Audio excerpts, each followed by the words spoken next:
So today we are joined by Une from Fluid Commerce. Une, thanks for joining us. Hi, thanks for having me. No worries at all. Thanks for making the trip up. So, as mentioned, really light informal chat, the Catch Up podcast.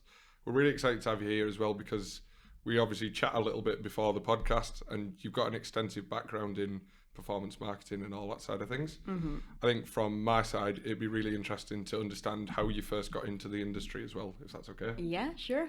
So I'm originally from Spain, from the Basque Country. So I was studying there, and I was working for a brand that they monitored brands, so brand reputation online. And it was more market research based because my background was in sociology before that. But then there was quite a big crossover with marketing and what the brands would use that data to do. And I got quite interested in online marketing. So I looked for a master's degree and I found one in Manchester. So at the time, it was like 300 years ago. I was 15, I'd say. So I moved to Manchester in 2009 to do the master's. And I was still working for my agency in Spain remotely, which was a time when nobody was working remote. So it was a bit strange. And then I finished the master's. I was going to go back to Spain, but then I noticed there was quite a big hub of technology companies in Manchester. And also the recession was quite bad in Spain at the time. Yeah. So my family literally called them and they said, "We love you, but don't come back. There's no jobs here. Stay there." So I thought, I'm going to give this a go. And I was looking for a job in Manchester, and then I found one at MediaVest at the time, which is now Carat Media. So that was my first agency. And my first role was as PPC assistant. So obviously very different times for Google. So it was fairly new, not very new, but it was completely different to what it is now. So that's where I cut my teeth, is my first agency. And then I've just gone from there to Clicku, and then I did a bit of freelancing. So I worked with some local brands as well. And then I worked at Carat. Carat was the first one. I worked at McCann for a bit. And then I did CTI Digital. That's where I was before joining Fluid last year. So yeah, I kind of mainly stayed on paid advertising, but I kind of expanded what I do to look at other channels, not just Google, which is where I started. So just looking at social, looking at commerce in general, looking at marketplaces. So yeah, it's really interesting to see how things have changed in the last 14, 15 years. I think it's something we talk about as well. It's not just the change in the past 14, 15 years. It's always something where you look at the change year on year as well. But to take it over that 14, 15 year cross sector, it must be incredible. There was a lot of hoo-ha about GA4, which I'm sure we'll come on to, Performance Max, all that side of things. It's wild for me to look at. I've noticed you are looking at me when you're referring to timelines because I can base this as well. Yeah. Yes. On similar sort of timelines. It is like you say. First, when you've looked at something over such a period where it evolves everything evolves quite quickly in our industry. To look back over a 14-year period, it's a completely different landscape now is what it was. Yeah, and I remember when I started, a lot of the work we did was on just Excel, just building things manually because you had to. And it kind of gave you a really good understanding of structures and how you kind of like bucket things together and everything. And then there's been a lot of people that after the pandemic or during the pandemic have gotten into digital marketing because they know it's quite a big market and they have maybe a couple of years experience now. And like when you work with them, you notice they work like things that seem obvious to you, they just never done because they've been working with like automated tools that make life easier. And it's like, how do you not know how to use like a pivot table? Like, because they never needed to do it. So you realize how you started and how they started is just completely different as well. I'm just going to say as well very quickly, please teach me how to use a pivot table because I I'd can't love do to. it. If I could marry a tool, it'd be Excel. I love it. It does everything for me. So. I tell you what, we've had some odd things said on this podcast, but I've never had anyone threaten to marry Microsoft Excel. Okay, well, it's a first. I know we use it. I mean, we do, but I think that's how much automation has grown and how that's not just for the platforms itself, but like how you manage them and the tools that you use for it. So that's how a lot of people are learning to work in this industry now. So just to go into a little bit more about Fluid. So if you could just give us a little bit of an understanding of what your role at Fluid is now. Obviously, you've got those different things that you've got. You're just looking at what you do specifically at Fluid now. Yeah, so when I joined Fluid, I originally came as head of search, so I was focusing more on Google, Microsoft. So Fluid is split into the dev side of things, where they build websites and they do support, and then we have the performance marketing side. So I was in the Google side of it, because that's 3 departments. It's got the kind of Google, Microsoft search, it's got social, and it's got marketplaces. So a few months in, I got promoted to head of performance. So I'm running those 3 teams. I'm kind of looking after all the paid advertising. We also do organic with marketplaces, which is mainly Amazon. So it's been really interesting for me. So it was a bit of a challenge to look at this team, look at the clients we had, and try and pivot and see who are we going to be working with in the next year that are going to be brands that we know we can do good work with, that they have budget so we can actually do things with them, and that we can just like come up with something a bit more interesting that with some of the maybe smaller brands that you can work with, but at some point you kind of want to work with like all the budgets and like all the brands and other industries. And so that was what I came to do when I got the head of performance role, is just trying to look at it as where do we want to be and how are we going to get there. And it's been a really good year. Like, we've been working with some really good brands, and like we've been just kind of expanding the marketplaces we work with and what we can do. So yeah, it's been a good change for me. So when we're talking about clients, like what sort of types of clients is it that you guys work with? Because everybody sort of, the more people that I speak to in partnerships and different agencies, they will work with everybody, but they have a niche that are sort of certain. Yeah. So in terms of industry, we don't really do it so much by industry, although there is somewhere we do think about it a bit more, I guess. So for example, in Amazon has a new rule in HFSS, which means if your product is high in fat, sugar, or salt, your products are probably going to get disapproved on advertising. So we do have some chocolate brands, but with them, we need to kind of think about, can we actually help them? Can we actually make this work for them? Yeah. But other than that, unless it infringes on some policy with the platforms, like with good things you can't advertise, we work with most industries. The kind of thing we focus on is the kind of clients we work with. So the ones we really work well with are the clients that they were either managing it in-house, but they've grown to a point where they don't have the resources internally or the knowledge anymore. So they want to work with an agency that can manage that relationship. And we know how to manage those relationships, because we know it's very unnerving for those clients to let go of what they were doing and give it to someone else. Or brands that have been working with maybe a smaller agency. So there are some agencies that are specialized in smaller budgets, and they maybe have more junior people. They have a lot of accounts per person, but it's very cost efficient for those brands. But now they want to get better results, or they want to get better traction. So they want to move to an agency that can help them a bit more. I think that's the big thing as well. We see it quite a bit where people have a team internally that'll do the PPC, or they'll do the, like, as you say, Amazon, like, bidding and whatnot, and you look at it, and as we've touched on already, there's so much that changes so quickly. And your person who's doing all this internally can't possibly keep abreast of all the new things that are changing, as well as listing products, doing every other job that's in between, and managing that budget effectively, which I think, again, leads us very nicely into a conversation on how we work together, is in terms of, you don't want to be wasting that budget, but a lot of people just throw money into Google, money into Google Shopping, and pray, essentially. It's about working effectively, and that's where I think there's a very logical fit to learn from an agency. That's why you would bring an agency on as well, is to go, right, I can actually sit there and I can learn from the guys at Fluid, and they can show me how to effectively run a campaign. And we do work very hard in educating clients as well, because it helps us. You know, like, if you know why we're doing what we're doing and why we're making those decisions, then we're just going to have easier conversations whenever we have a catch up.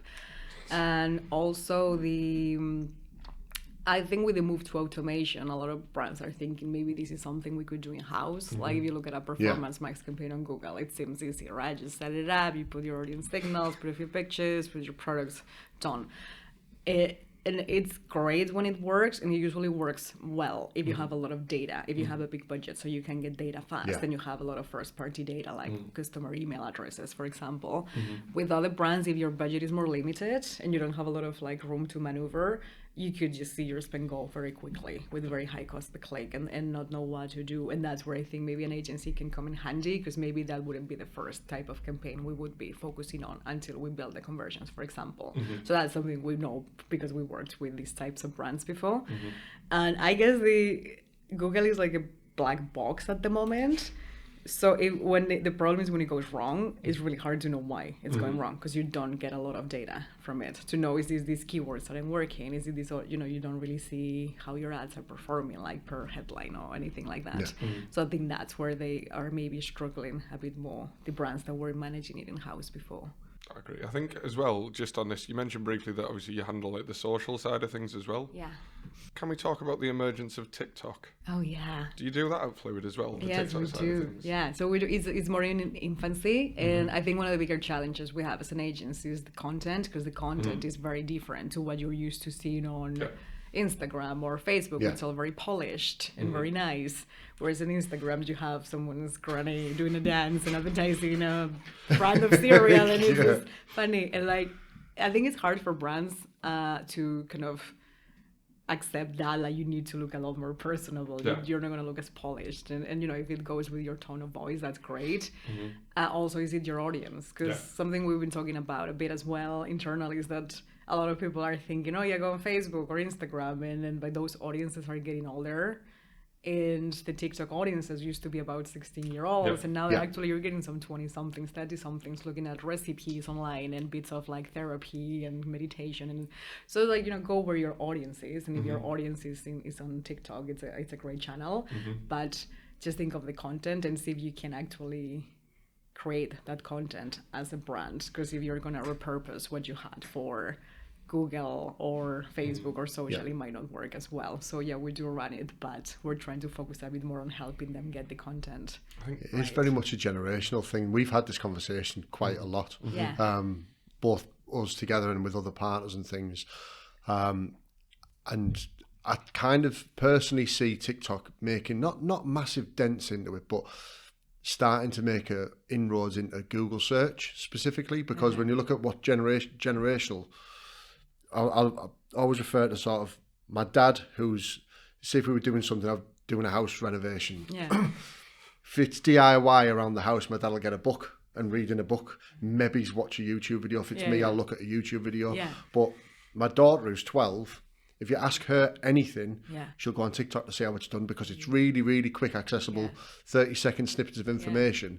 And everybody her age is sort of works like that. So it's how they find and learn information about certain things. It's interesting, you think like, is it like their attention spans are getting shorter for us? So we need like 30-second instructional videos, and that's what we work with.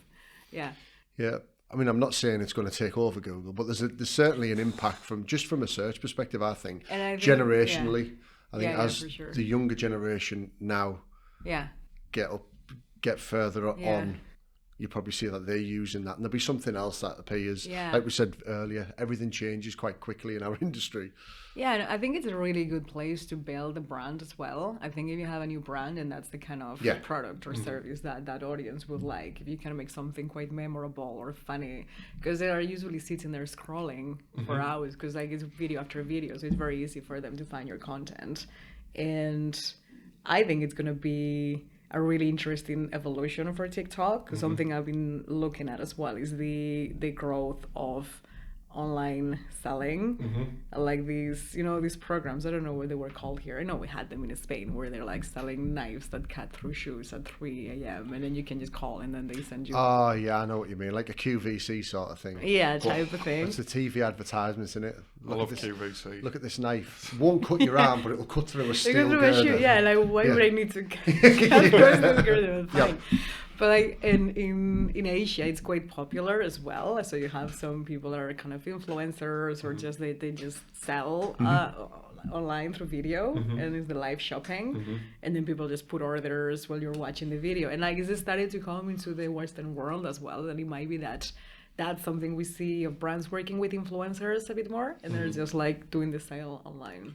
There's a company, we were over in the States not long ago, and there's a company that specialises in that over there. And I just watched the demo of the product, and it was so interesting. It was like a lady who was all about skincare, and she was really big in the States. And she was sat there, and she was literally demoing how you use the product. But it was used on site as well as like almost like so they had reviews from like what we would be classed as normal customers. And then they had a review section that was just from the experts. And it was just these 3 people going, oh, after 3 weeks it had done this for my skin, I feel so much better in myself, And I was like, that's another level to that customer experience that you're saying. I think so, yeah. But it's gonna tie that with the content of the ads. If you see that as an ad in itself, and how I remember, like, when you look at ads from like the 50s, 60s, 70s, they were all about making people feel bad and inadequate, and you need to buy these tights or you will never get married type of thing. And now it's like people want to feel good, and like what seems to work better is someone showing this like skincare on TikTok or on other social media channels, like, look at, like, you know, your skin is glowing now, and like you're gonna feel so much better, and do it in self-care and all that. So people like seeing that happen in real time and seeing the effect it has before buying, like that social proof. I think it's really important nowadays. And brands that are not kind of focusing on that, I think they're going to struggle to get the click-through rates, because if you're just going with very generic ad copy, like, we are great, this product is amazing, buy me because we're in a billboard here, literally, it's going to be hard.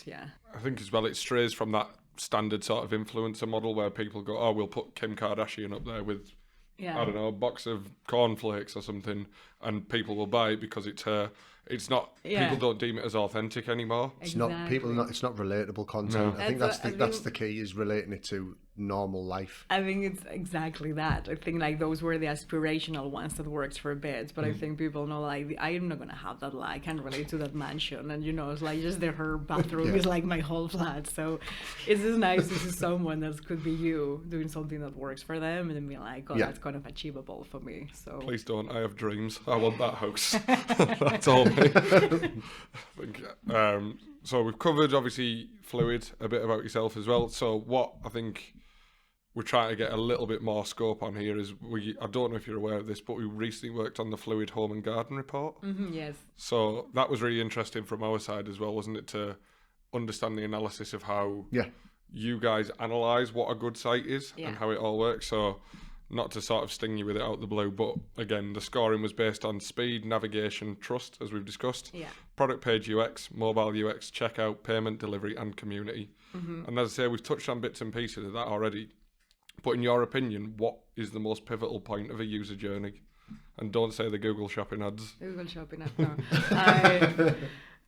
I just think it's an amalgam of things. I think it's something you need to keep a bit of an eye on, a lot of different touch points, and something that I always advise brands to do is like go onto your website and try and buy something, which you probably haven't done for a while, and then see how hard it is. And we did somewhere else in another agency I worked at, we had like a UX lab, so we would get people to come in and like we told them you need to buy these pair of pants, and then we had the brand, and it was one of these one-sided mirrors, and they could look in, and it was very funny to see the person trying to find the checkout button and they couldn't. And the brand owners were like, it's there, like, and you see it, and we're like, it's not obvious to them, and so there are some obvious things like that maybe the brand hasn't seen, but there's a lot of things like, obviously, speed. It's very easy to change shops online. And like if you're physically in a store, you need to go to another one, you can't be bothered, you'll probably buy there. Here you have to open another tab, like super easy.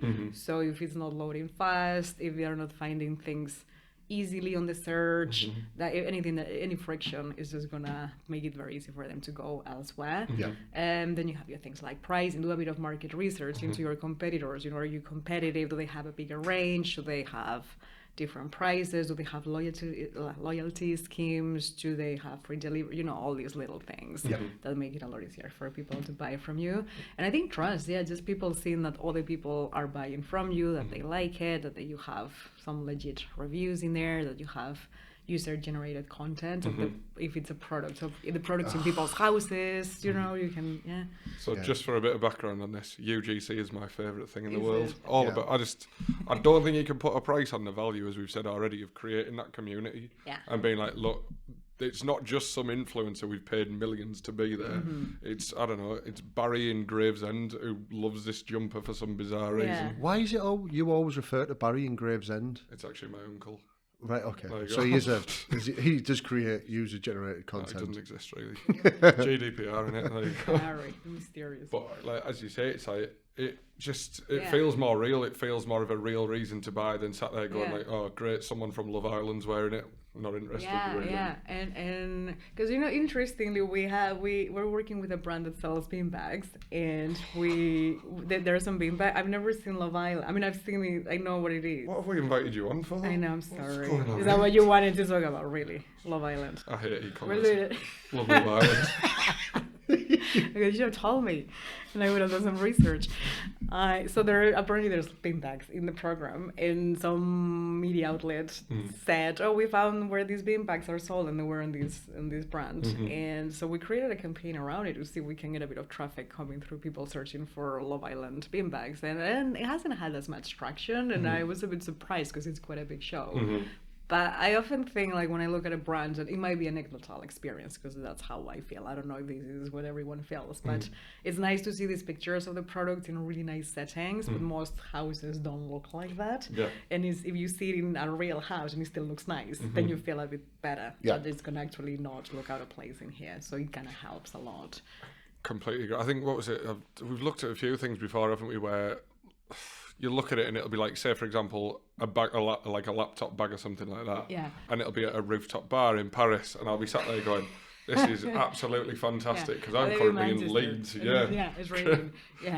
Yeah, exactly. And it's like you can make user-generated content also look nice, because I used to work with a brand that sold like luxury home paint, and they did have a lot of user-generated content, but I think they curated it a bit, because they said sometimes we get stuff that is like, I do not want this associated with my brand, because people will think I'm awful picture on their phone of something like, and it's not looking good.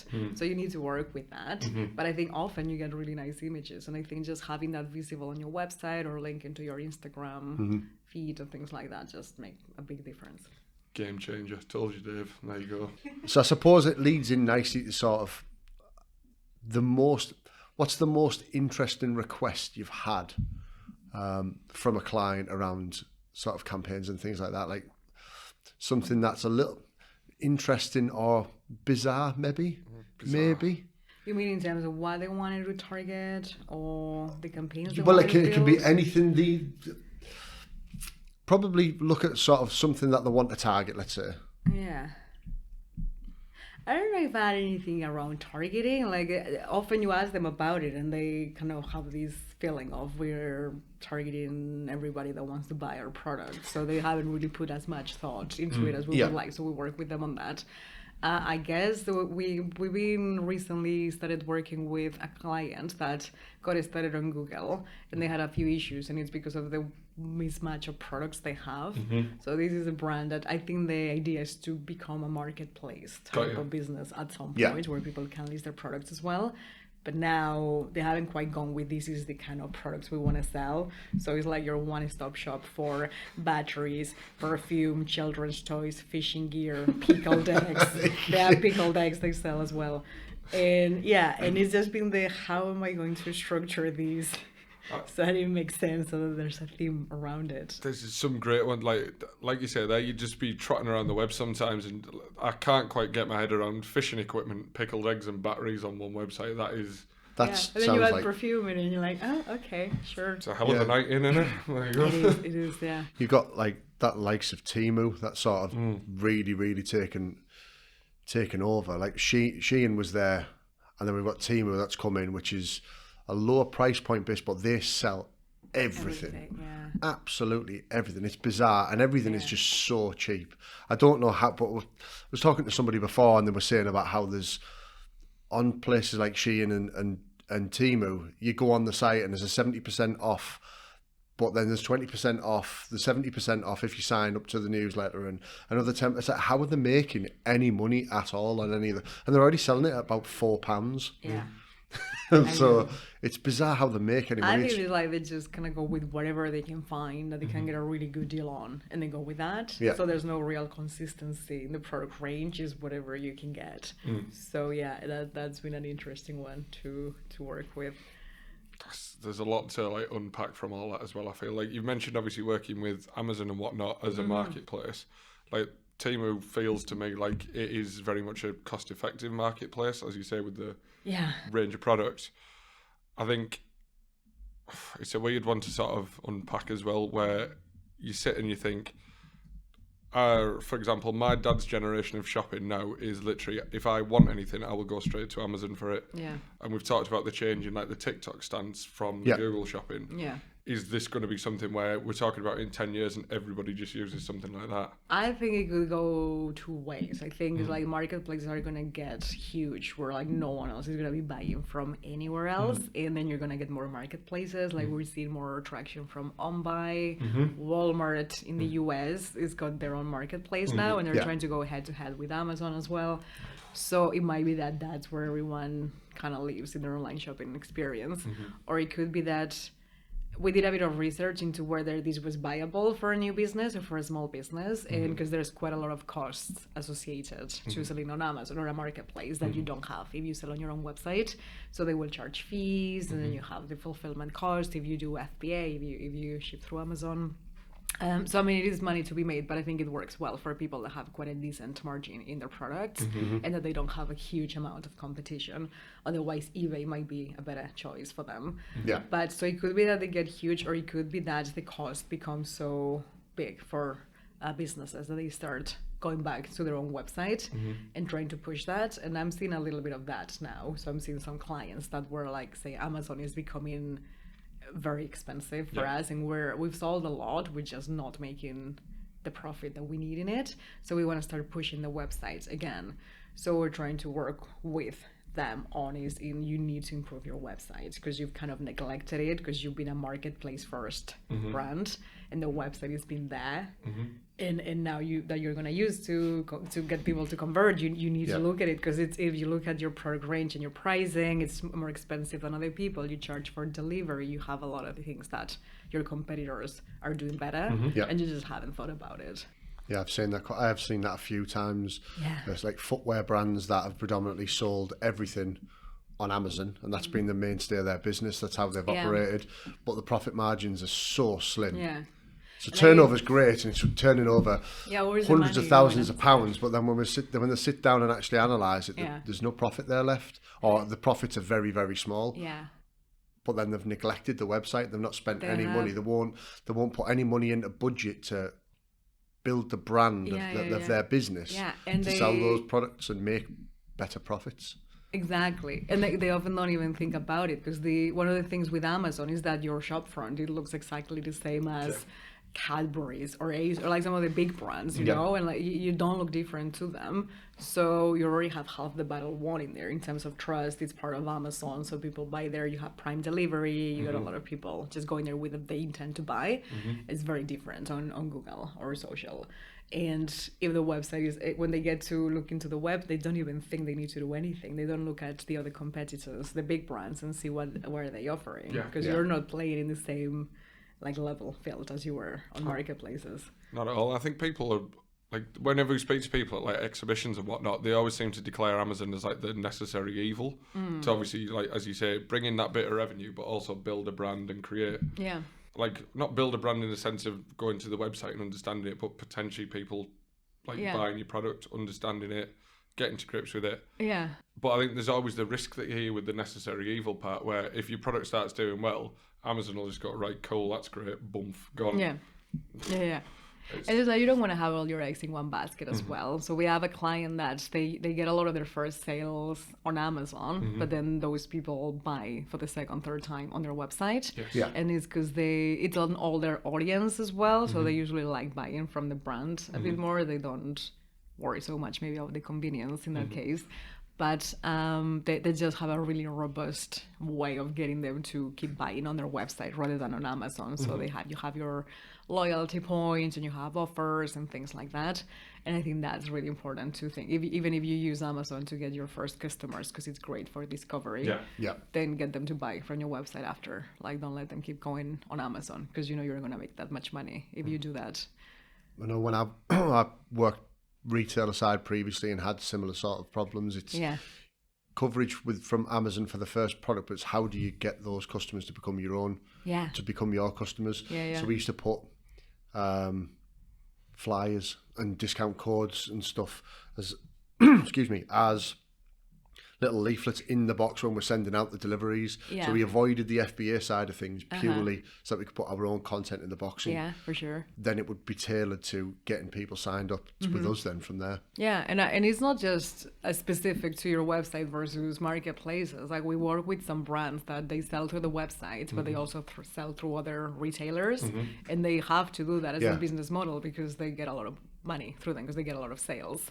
And the issue is that the other retailers, they tend to have like site-wide discounts, and they're often cheaper, and they get next day free delivery, and they just have a system built for like getting things to people very quickly and a very cheap price. So again, it's a great way to get your brand discovered, because they're usually buying other things. But look at your website after, once they bought from it and they're searching for the brand again on Google. Just make sure that you have your discounts as well, you have your free delivery, you have free gifts over try and mimic as much as you can what the other retailers are doing. I think that leads us very nicely onto as well. We touched on it earlier in the conversation. The next section is all about challenges in e-commerce at present. Yeah. Shall we talk GA4? There we go. My favorite. On topic. Yes. So it's here. It's here. It's here on Saturday. It has been interesting to see the few teething problems, and we did set it up like in advance, but we're just seeing things like from data discrepancies, and just trying to figure out if it's something with the setup and the data layers or technical issues. People not really knowing where anything is, people trying to find. We were chatting before about building Looker Studio reports so they are able to find, replicate GA3 as much as they can. And so it has been probably one of the bigger adjustments we've had in the last few years. And I think it's going to make things a little bit difficult when it comes to tracking, because a lot of people are used to looking at the numbers the day after or in real time. And we're just not getting the data as fast anymore. Like, it can take up to 48 hours to get the conversions through on GA4. So we are kind of forced to take a bit of a longer term view with the data. So reporting is going to be interesting. It's going to be, but I think it's to leverage more attribution throughout exactly. You And get a lot more modeling. Coverage. For the individual touch points, rather than where with GA predominantly it was very much last click attribution. The last person to be interacted with was because of them we got the sale. There's stepping stones throughout the entire customer journey. It's nice that they're going to be able to show these points, these touch points, and show which ones are really working. And I think we're trying to do this with clients, just kind of explain the difference. Like, it's two different data sources. So the other one was based in sessions, whereas this is based in events, and everything could be an event. Like, any interaction on the website that is valuable could be an event, and then you can build audience segments based on that. So you can actually do a lot more with the data you have, and then it attributes it to the right channels as well, so you can see the weight that paid might have organic in the journey. So it is a lot more useful, I think. If you take the longer term view, I think it's changing mindsets from we can react very quickly to the sales from yesterday, if they were high or they were low, make changes based on that. Because it's also, you have the automation on Google, and like things like Performance Max, which you're advised to build it, let it run for a few weeks until it finds its fit, and not make a lot of changes to it. So it's this, we're asking people to kind of let things happen and then make decisions a few weeks in, and it's very difficult for a lot of brands that we're used to making snap decisions. I think as well, it's like, we covered it already, let's be real, people pump a lot of money into this area as well, and it's a big outlay, and it's basically like saying, these 2 weeks will go by, put your budget in and just see what happens. And that could be tens of thousands of pounds to certain businesses. The risk versus rewards, Yeah. It's Well, a bit of a gamble because I mean, in theory, what would happen is like you build it, you let it run, the results aren't great, but then 3-4 weeks in, you're getting much better results than you were getting before. But no one can guarantee you that, and it's just going through that pain those first few weeks of getting the data J4, know if you can trust it, because some of it is attribution, but some of it is models as well. So it's just kind of imagining what it would be if we assumed that this is the... It's having a system as well. We talked about this as sort of the evolution of e-commerce. It's strange that we've got all of these new things, these new bits of technology, on-site, off-site, acquisition, etc., all these new things, but our tracking has been the same.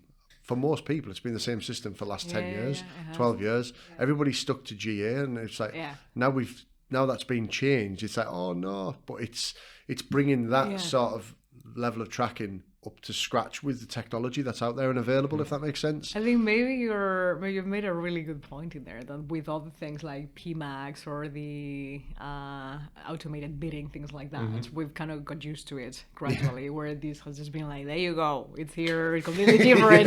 And one of the things I noticed, like, I don't think Google did a great job in documenting these things. So often when I started working with it and I was like, oh, where is this thing? Or how you get your transaction IDs to show things like that. And then had a look on Google, there wasn't any documentation around it, and I usually found the answer because someone else had figured it out and they had written a blog post about it. So I think it wasn't super helpful for advertisers or brands that they were thrown into this new system and there wasn't a lot of information around how to use it, where things are, or how it is working. So, but it's interesting that it just happened so quickly, and instead of gradually maybe adding some modeling or some attribution into the old platform. Yeah, I think there was other things. They've done gradual changes and phased it out. This one is very much rip the Band-Aid off and see. And then we're building it like behind closed doors instead of showing people this is what's happening. They were like, there you go. There you go. Yeah. Go wild. Yeah, the other one is not working. Wouldn't be surprised if there's the revised version of this in about 2 months' time. I think there's it will so have much to feedback. Because even from when it launched in 2021, they've been adding features like things people said they were missing from it. So I think it will probably get better over time. But when I say better, it's in terms of what we used to see, and there's going to be more available reports and data. Will we see a Google Analytics version of GA4 dashboard created? I have seen one already. We were talking about this earlier. Yeah. I've seen one on LinkedIn. Someone's actually built a dashboard that looks exactly like Google Analytics and is powered by GA4 data. So I suppose we're looking at the tracking and things like that is looking at what opportunities are available. We covered sort of the major opportunities for, I think we sort of touched on it a bit with regards to like being a holistic view, but it's where it's going to be the, do you like that? Holistic. Let's go. But it's where the opportunities are going to be for the future. Now we've got all of this data. What do we think is going to be? If we had to guess at something, what would you think would be? I think something interesting is going to happen is that sometimes we use data because it's there and we're used to it, and it's not always actionable or that useful. And I think now that some of it has disappeared, I think people are really going to realize what data was valuable because they really miss it and they were using it, and maybe this is not readily available now, but they need to work out how to do it and what data they just can't be bothered to resurface again because they actually didn't need it as much. I think what is going to be interesting is to see, holistically. I know you love this word. Holistic. Yes. Yeah, you see. And like how much weight is in like the different touch points, and then see if one of them might be working really well and before you didn't see it. So maybe your email worked great or your social, but because you were looking at the last click, it wasn't immediately obvious, and now you're seeing more revenue coming through those. Is to try and improve those touch points. Look at where you may be linking people or it's not as visible as you could be. Just thinking of getting people to stay with you for longer, like lifetime customer value. That's something that we often forget. And like it's expensive to get a new customer in, and if they only buy once from you, it's not going to be very profitable for you. But look at what happens after. Do you have loyalty programs? Do you engage with them through email? Do you offer discounts? Do you tell them about new launches? Like just nurturing that is going to be very useful. And I think maybe GA4 data is going to help a bit to see what kind of interactions you get after if you bring them back, how that's working. I think it's a good point as well that you make. Like we talk a lot about how acquiring that initial customer data, so obviously in the line of work we do in CRO, it's very much the first touch point is trying to assume that you can get hold of the data for someone and understand how they shop on the site. Yeah. Then the next part of it is then understanding, again, that extraction point. Is it something where they're price conscious? Is it something where they are more conscious about the overall product quality? Yeah. Or, again, the lifestyle that you've painted that this product can be used in? The next point from that then is, again, extracting a campaign and segmenting it further down to understand how that person will react next time they come to the website. Yeah. And again, there's so many tools, there's so many different ways of looking at the customer lifetime value. But I think, let's be real, the one that does it really well and understands how their customers shop is Amazon all over again. Oh, yeah. You understand that you've got the subscribe and save, you've got buy with Prime, you've got all this stuff that is just never ended and so strong. And you have so much choice in there. And yeah, I think when you go to any product page and you see you have this subscribe and save, you have your bullet points, you have a lot of information, you have customer reviews, you have pictures, you have suggested other items that are similar. So it's very easy that you're going to leave having bought something, that you're just going to leave like, no, I don't fancy any of these things. That is the problem, right? But that's harder to replicate on a website. But I think it's interesting what you were saying about segmenting your audiences, and we often assume it's because of a specific part of the message we have, and it's hard to think like a customer when you're the brand, you know, because you might think, oh, we have this, I don't know, if it's big furniture, we have this 2-person delivery, which is great. Maybe people don't care so much, maybe they care about something else, and maybe what's harming you is they'll that care people, when they've got to try and get a sofa in the room they on will. their own. yeah but like, and or you might see there have reviews where they said, oh, this thing broke within 2 weeks, and maybe that like that 1 or 2 reviews are really harming you, and that's what you need to work on, like just getting across the quality of the product, that there was a one-off. But I think personalization is something else that's going to be important to look at in the future, and just getting the right message to the right person at the right time, which is very difficult to do. But I think maybe using this data on GA4 and like knowing some people are responding to promotions. So, you know, you're probably not going to sell to them often. You're going to sell to them when you have a sale on, and other people are maybe buying a lot from you. So, you know, those are customers that are your VIPs. Like they really like the brand and they can advocate, and there's just going to be a different relationship you're going to have with them. You know, and I wonder if there's a solution out there that covers like a lot of personalization on site. It'd be really helpful. Shameless plug. Almost felt a bit like I was sat there like, oh, hello. Yeah. Well, one last question, I suppose, before we sort of close things off is, because of everything that's changing, everything we've talked about, is what do you use, what tools do you use to continue to learn, to keep ahead of things a little bit more? Or is there any specific tools or anything that you can advise people on, say, well, these are good areas for information? Yeah, so I do follow a lot of the paid media blogs like Search Engine Journal, the platforms on blogs like for marketplaces, the Google thing with Google blog. There's gives you a lot of information on what's coming in case studies around what other brands have done, maybe to kind of leverage some of the tools that they offer. They're quite platform centric, some of them, and they're always going to talk about how great what they're doing is. So you try and find some other sources that are a bit more neutral, I guess. So I do listen to a lot of podcasts as well, talking about like kind of real life stories, like what people have been using, how it's worked, that kind of thing. I think that testing with the accounts, there's often things that no one has done, so you don't really have any historical data to base it on. So you have to just do it and see how it works.